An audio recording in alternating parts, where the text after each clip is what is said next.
All right, everybody, welcome to today's Coaching Corner. I am with special guest Roland Cochrun. How are you doing today? I am so good, my man. Sun's out. That's usually all I ask for, so I'm happy. Yeah, it's been here in Iowa. It's been like a straight week of rain and clouds, so I'm ready for a nice sunny spring day for sure. Hear that? All right, man. So tell us a little bit about yourself and what you do. Where you from? Yeah. So, name's Roland Cochrun. I coach mortgage professionals. My target audience is entrepreneurs who happen to be loan officers. Right. And we build systems to remove them from the day-to-day operations. Right. An entrepreneur's worst nightmare is trading their time for money. It's just their worst nightmare. And so these entrepreneurs who happen to be loan officers, because mortgage is a powerful opportunity for a lot of folks. So it attracts a ton of entrepreneurs because they smell it. They smell the success. Like, oh, I could do this and I could crush it.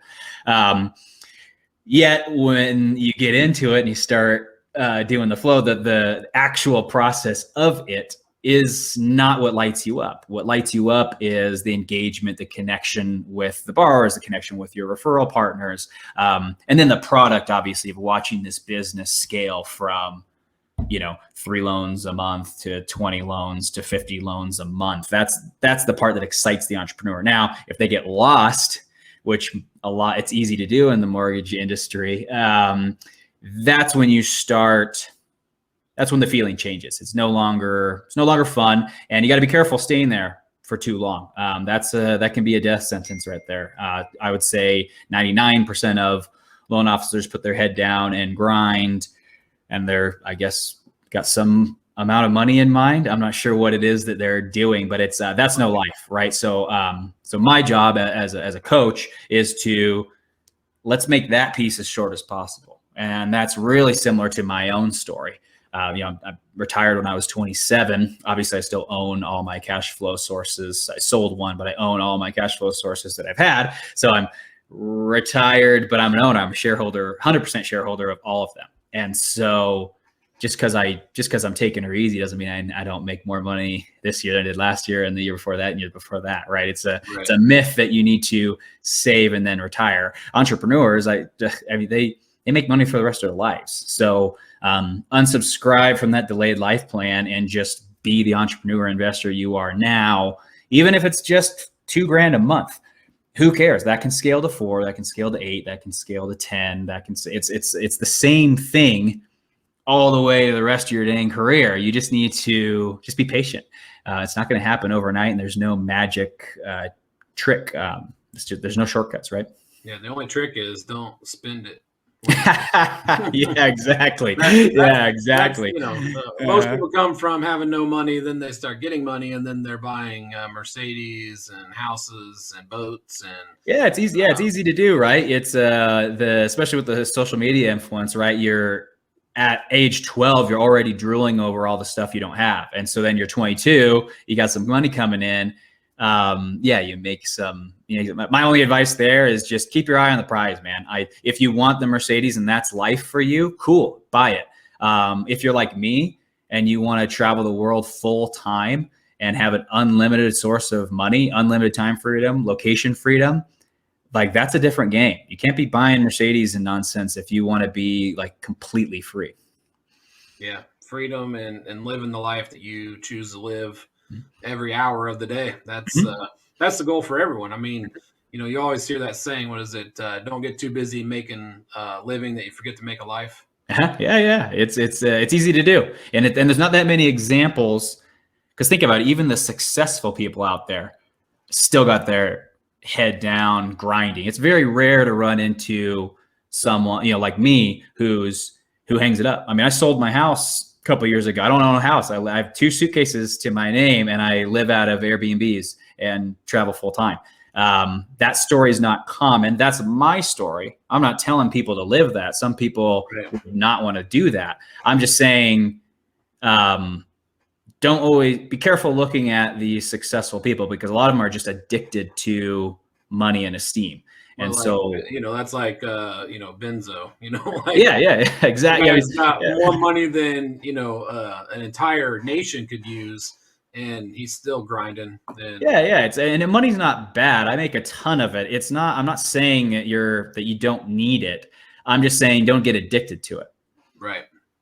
Yeah, that's a guy that's addicted to it. Is well, just like Bill Gates, they spend all this time and energy, and now both of them are divorced, so clearly they're not happy in their life.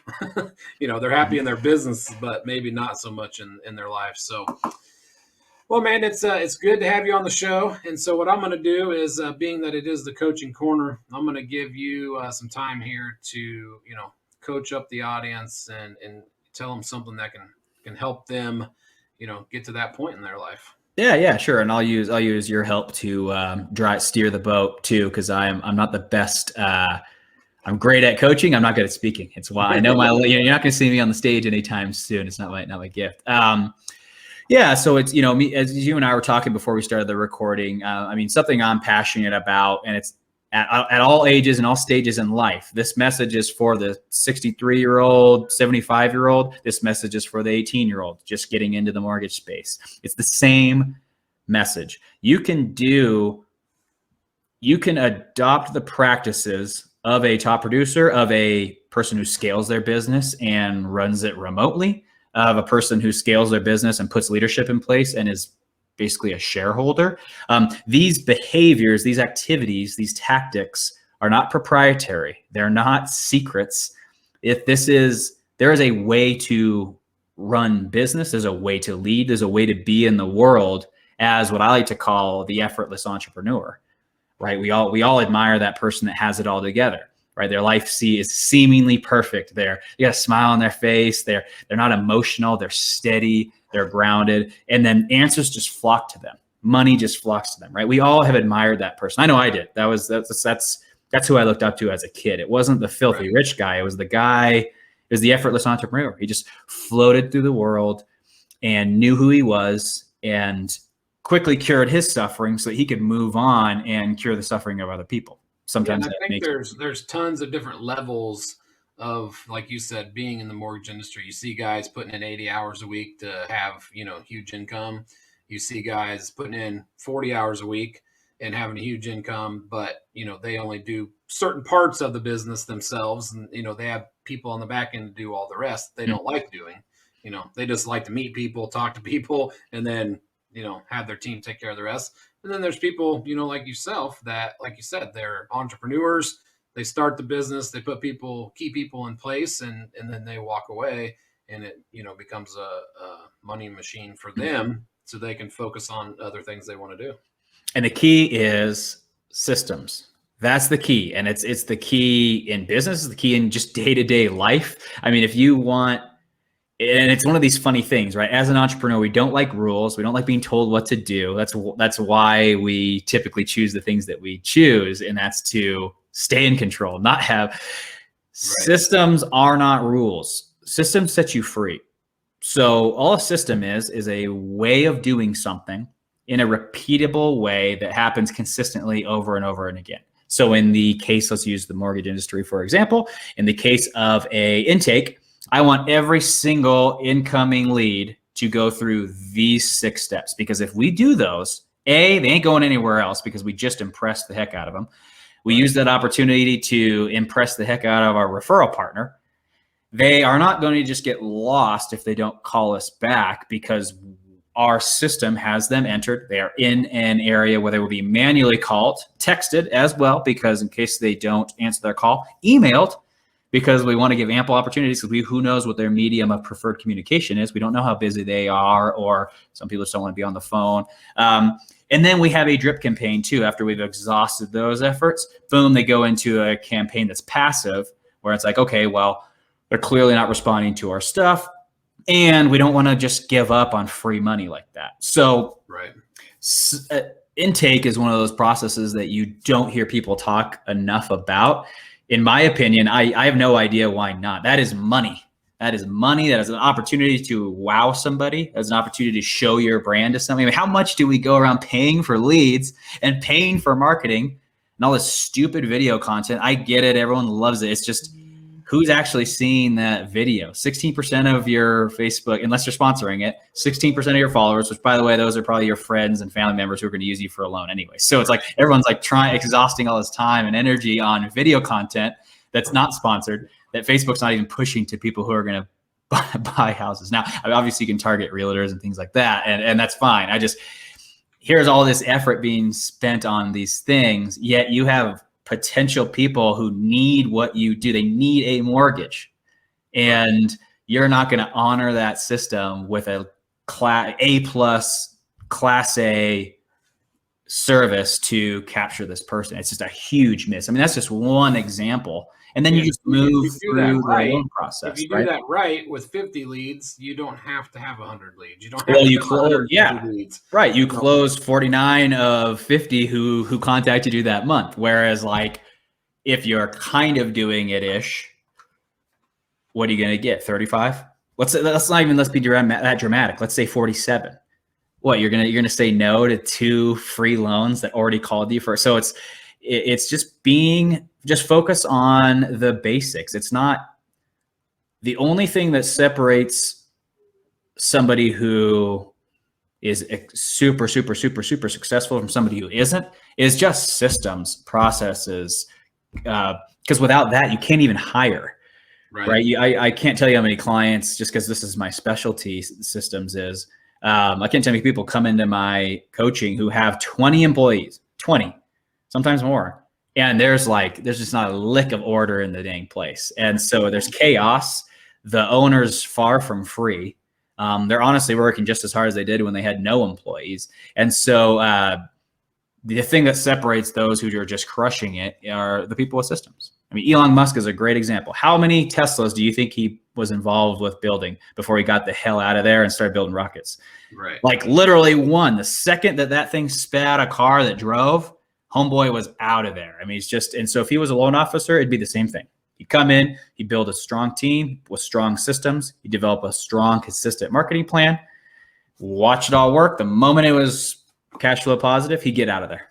Right. It's like it goes clear back to Henry Ford. You know, he built an assembly line to create vehicles that spit out faster, and that's all you have to do. And that's the missing link, I think, in this entrepreneurial chase that's going on. Everyone's so excited to be an entrepreneur, and then you see them out here and they're acting like that, right? Video content, their logo, they got to rebrand their logo like every 2 years. Oh, I just need a new website. All this like stuff they keep saying because they do enjoy that fun, creative, entrepreneurial piece of it, which I get. I love that too. And I built systems so that all I had to do was that fun stuff, right? Like even look at my business now. All I do is create 3 pieces of video content a week.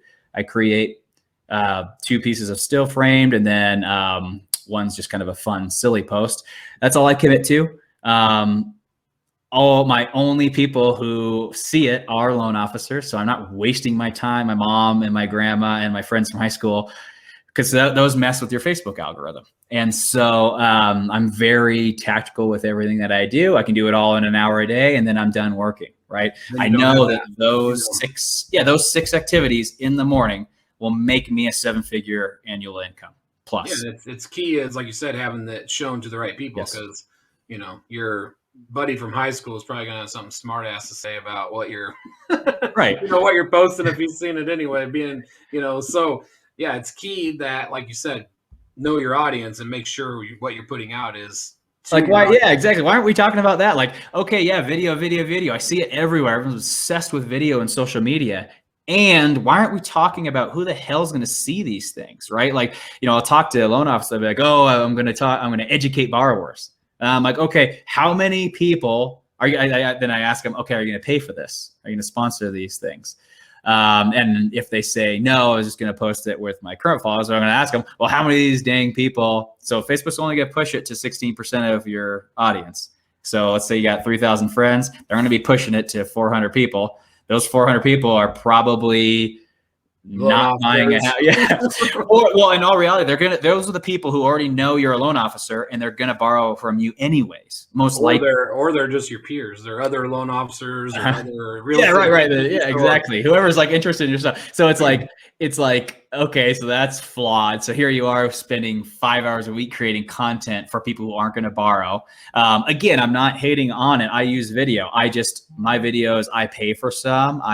We're very strategic with how, and I'm doing other stuff that brings people to my social home. And then when they're there, they see content that's meaningful for them. So even if I'm not sponsoring, I'm pushing stuff to my social pages. And when they get there, they see things that they need. So I don't know why everyone's talking about having a plan. It's like, here you are, you're so willing to all of a sudden spend like 4 hours content creating a week because it lights you up, which is great. And let's talk about who's going to see that and how you're going to measure ROI. It's these gaps in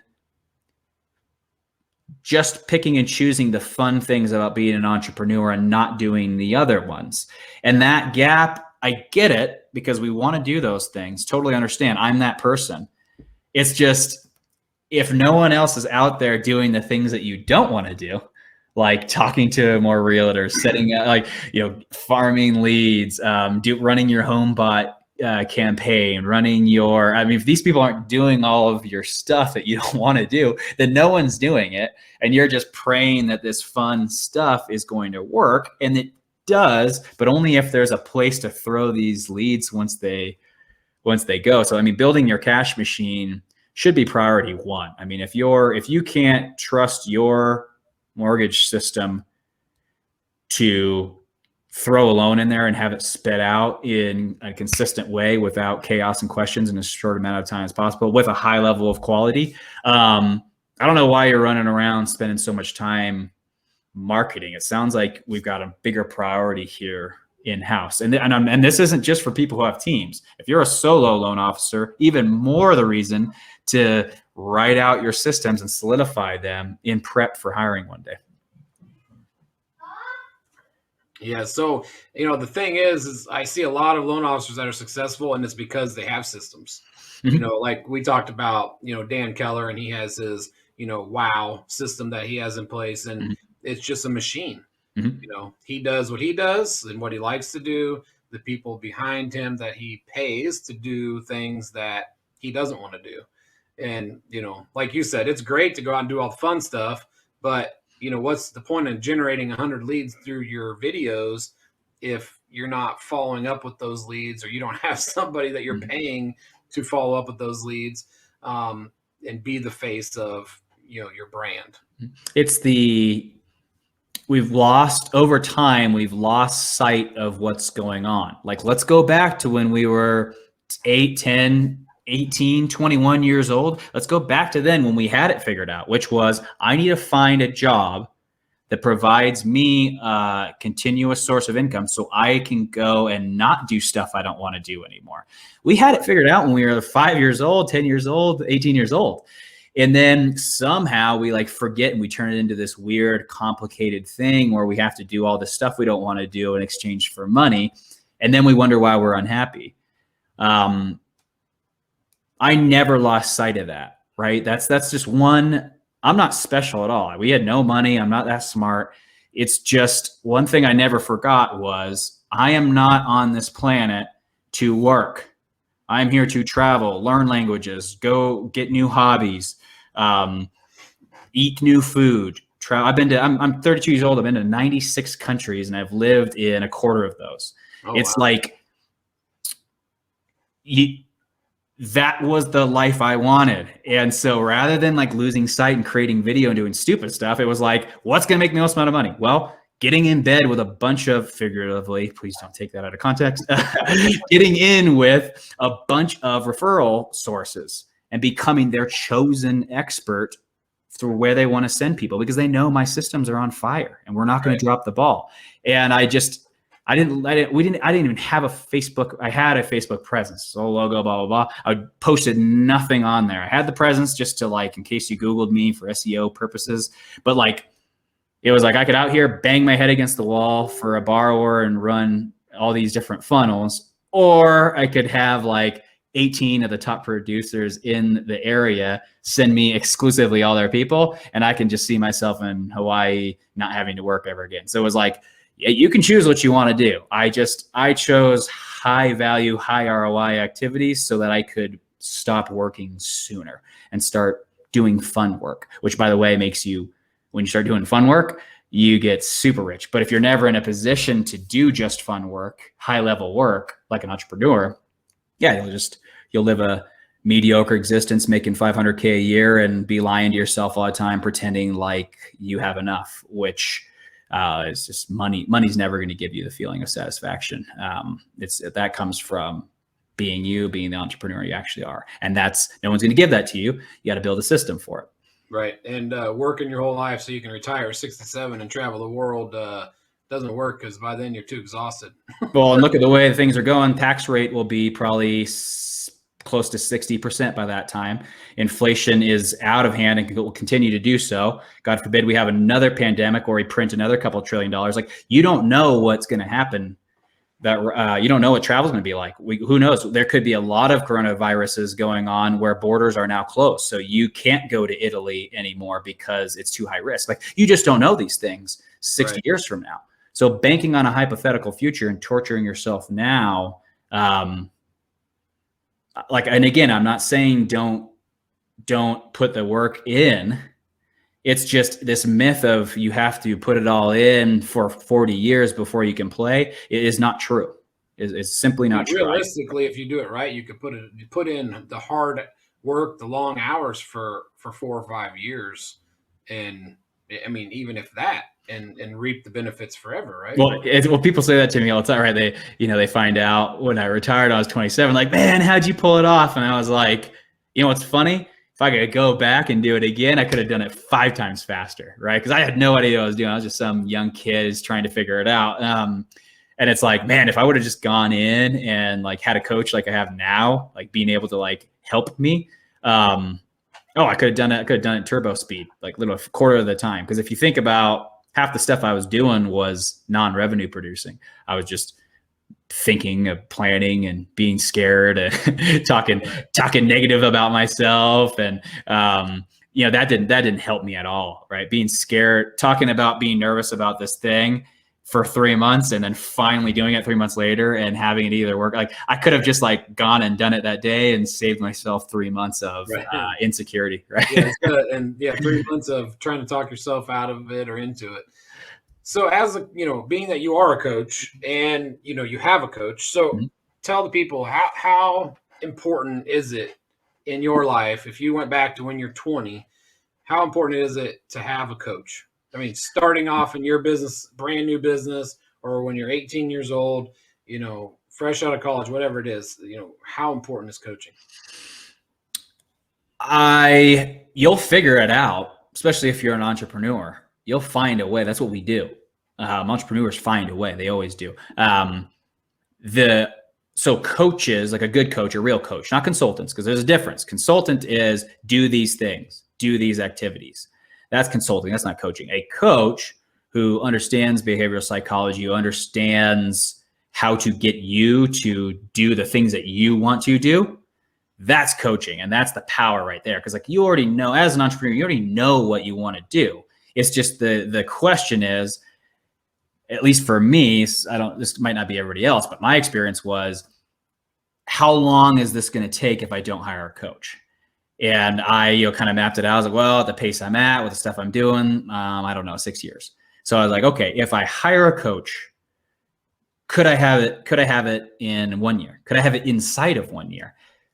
And I was scared because, it's not a, now I laugh because if you look at, if I told you guys how much I paid my current coach, you guys probably wouldn't even believe me. I do it without blinking an eye. It's just totally worth it because it's like, oh, are you kidding me? I'll get to places that I could have never got on my own. And it's not like he's teaching me anything I don't already know. There's nothing new.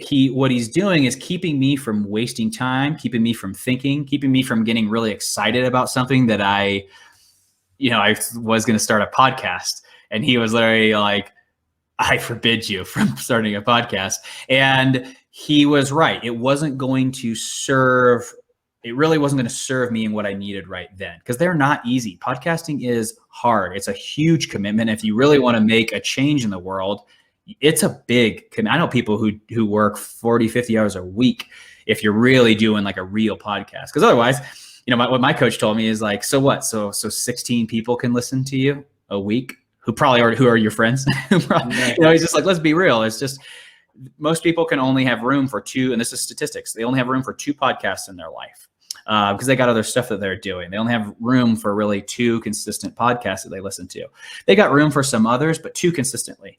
And those 2 are typically Joe Rogan, some big podcast that we all listen to, and then maybe one other one. So if you're their 3rd, 4th, 5th, it's just not a huge ROI. So, but go back to your question.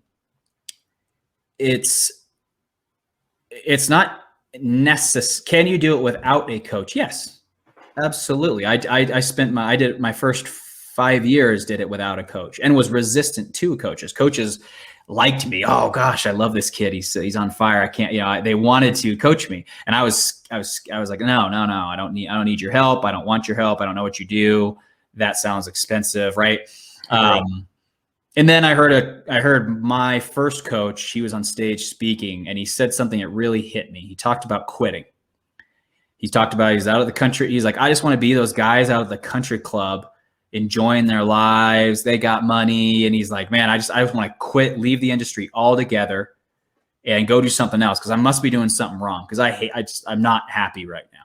I'm just overworked. And I loved it, because that's how I felt. I was like, that right there. I didn't know he's a coach, and I go ask him, and he was like, yeah, let's get on Zoom. And then the rest was history. So yeah, you can do it without one. If you want to move quickly, what's the saying, right? If you want to go fast, go alone. If you want to go far, go together. That applies directly to coaching, getting help. And now, fast forward to here I am now.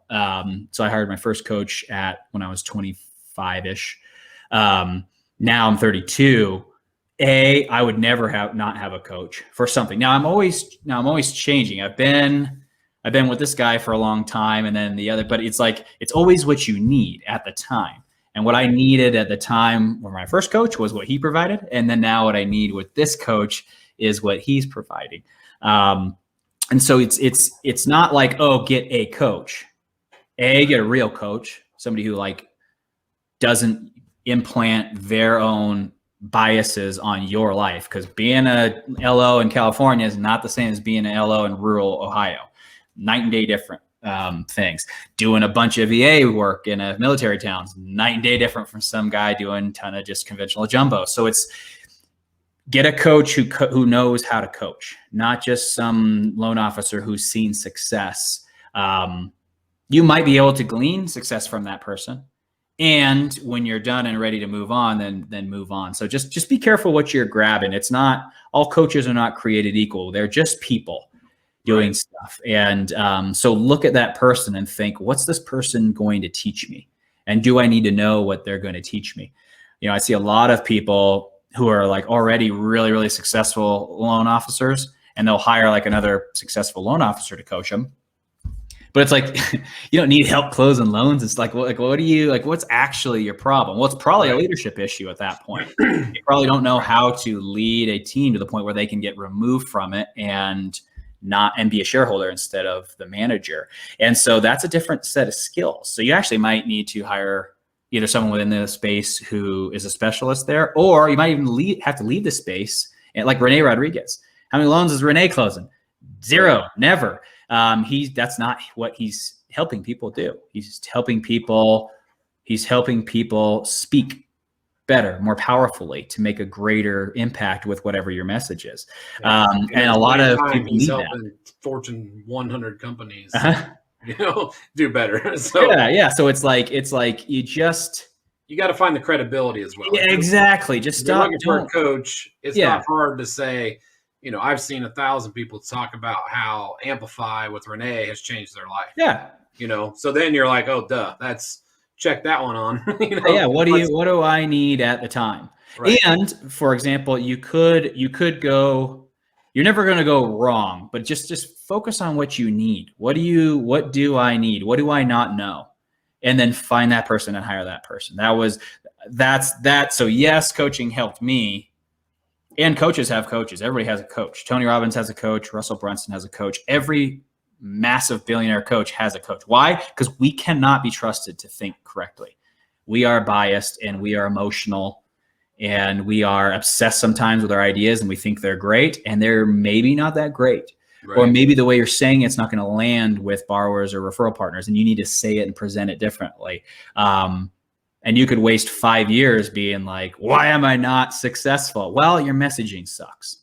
Yeah. And it could take 1 30-minute phone call with the coach to be like, hey, what's your message? And you tell them and they're like, that's terrible. That ain't going to convert. Yeah, exactly. Yeah, and then all they do is say, hey, do this instead. And then the next thing you know, you're like, wow, why didn't I? It's just a small change. And like I said, you already know these things. It's just half the time it's getting out of your own way, or really, I mean, Einstein said it best, right? You can't fix a problem with the same consciousness that created it.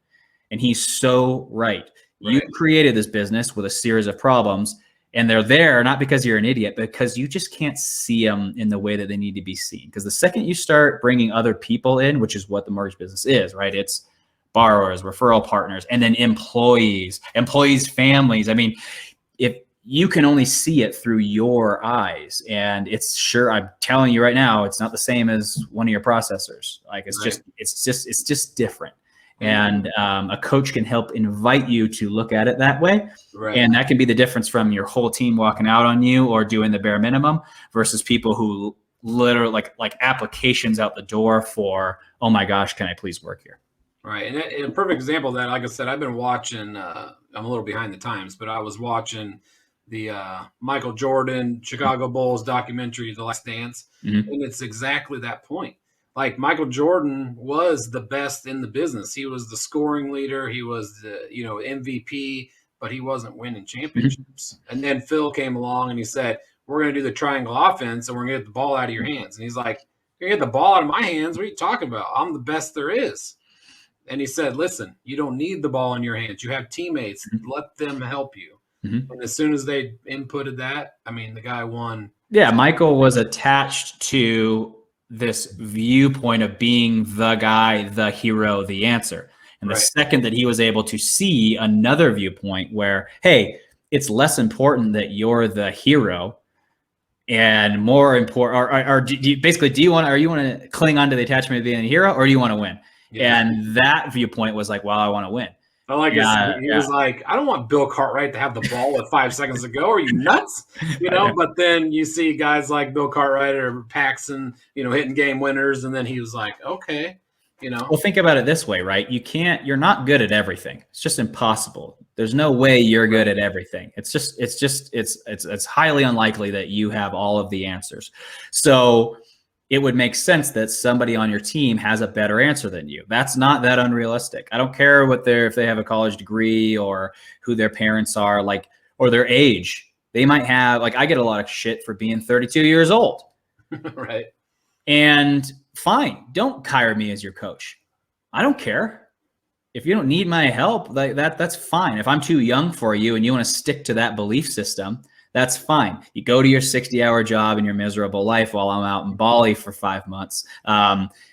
It's just two different things. If you don't want to believe me and you think that I cheated to get here because I didn't put in the blood, sweat, and tears, that's one way to view it, that I needed to bleed. I just unsubscribed from bleeding because I just didn't see bleeding and money go hand in hand.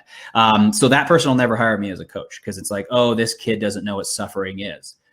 Okay, sure, fine. I don't know what it's like to hate my life and be on my third marriage, and I don't want to know.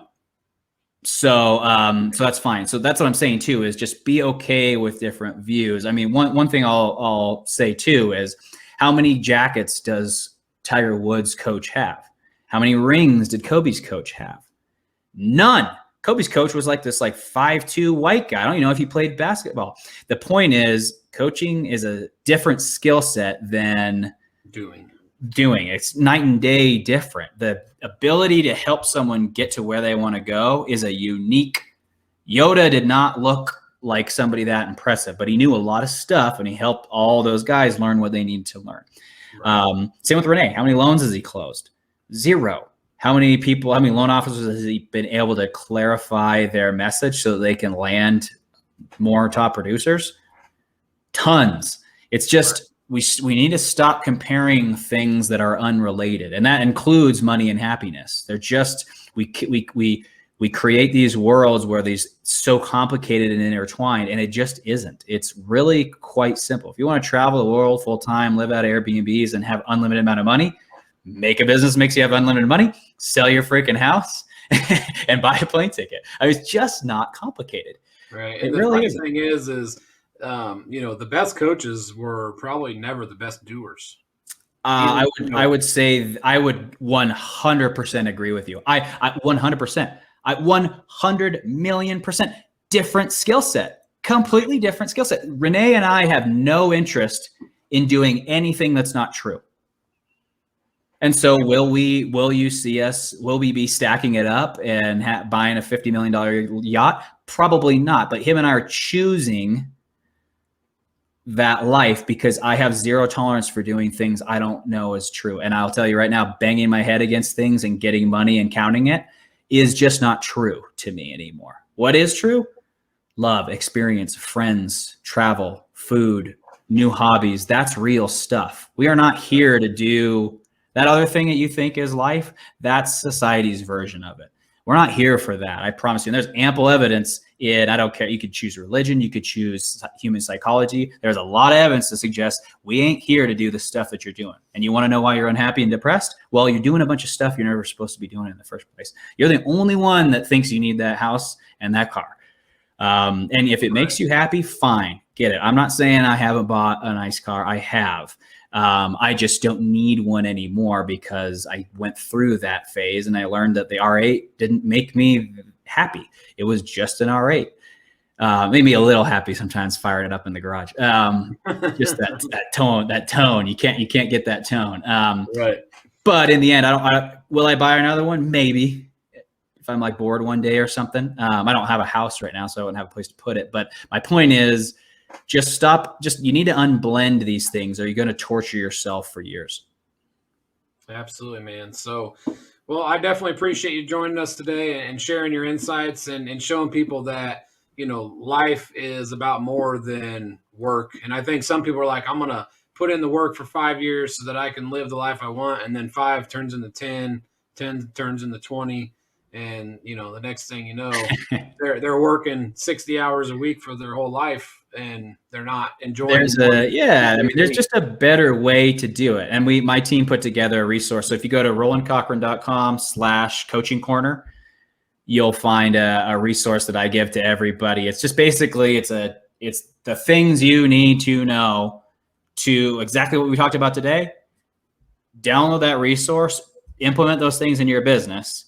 I'm not going to say it's going to solve all your problems, but you're going to be, at least your focus is going to be on things that matter, things that automate, things that can scale, things that don't torture you, and you'll be pointed in the right direction. So just Roland Cochrun, RolandCochrun.com/coaching corner. Awesome, man. Well, I appreciate that. And where is the preferred place for people to follow you on social media? Oh, man. I use Facebook the most, honestly, because I feel like the housing industries, that's where everybody is. IG is cool, but I feel like realtors, borrowers, I feel like most of these folks are on Facebook. So that's my preferred platform. I'm probably more active on there than anything else. But I'm a pretty accessible guy. I mean, I don't work, like I said, it's rare for me to work much more than like 20 hours a week. It's not that hard to get a hold of me. And if this message resonates with you, I'm happy to just chat. I do this because I suffered when I was younger, and I'm passionate about not having anyone else do that. It's scary to do everything right and suffer at the end, right? It's very scary because you start to wonder, is there anything else? Like, how can I be this rich and successful and miserable? So I get that message. Absolutely. I was there, and you don't need to live that way. There's another way to do it. Awesome. Well, it's been great, man. I appreciate you joining me, and we'll definitely be in contact. Maybe we'll have to team up and do something else in the near future. Absolutely. I'm always fun. I always love collaborating. Awesome, man. Appreciate your time. Yeah, you bet. Thanks, brother.